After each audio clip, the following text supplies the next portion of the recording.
نتكلم أو نستمع للتصريح اللي كان من طبعا تسجيل ومن حوار الزميل العزيز والنشط دائما وابدا فيصل المطرفي. نستمع ومن ثم نعود.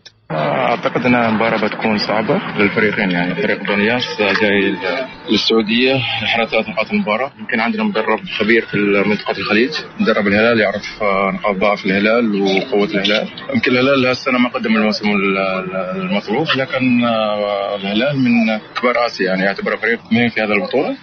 إن شاء الله ممكن فريق الهلال يمتاز بالجمهور والعرض، لكن أعتقد أن الكرة هي بتكون في الملعب ما بتكون في المدرجات. احنا من أبو ظبي ندرس فريق الهلال. فريق الهلال لعب يمكن المباراة الأخيرة مع فريق الرابطة قدم مستوى طيب. نتمنى أن ما يحالف التوفيق في يوم الأربعاء نحن نكون الأفضل في المباراة إن شاء الله. كيف كانت الأفضلية للهلال؟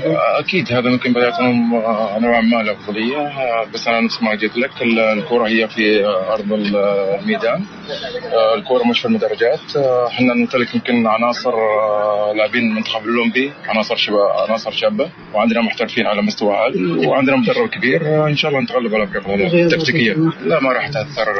أعتقد فريق بنياس عندنا دكة احتياط ممتازة. هي إلى الحين شفنا من الإصابة، اليوم تمرن مع الفريق. أحمد علي غاب مباراة أزلق مع بختكور.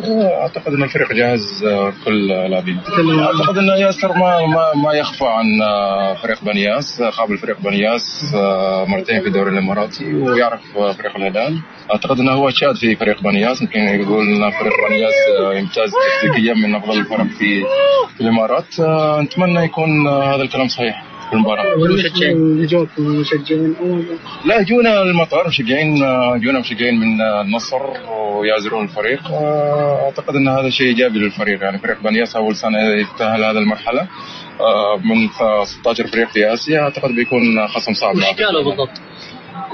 جمهور النصر ممكن جمهور نصائح. لا الكل يعرف الهلال ما كان هذا السنة محليا ما كان بالصورة المعروف عنها، لكن هذا ما ينقص في فريق الهلال. فريق الهلال فريق كبير، يعني الكل يعرف فريق الهلال. نحن نعرف اللاعبين الخليجيين، نحن أخوان في الأول والأخير، قابلناهم في المنتخبات، بس هم يعني قلوبهم مع فريق بنياس.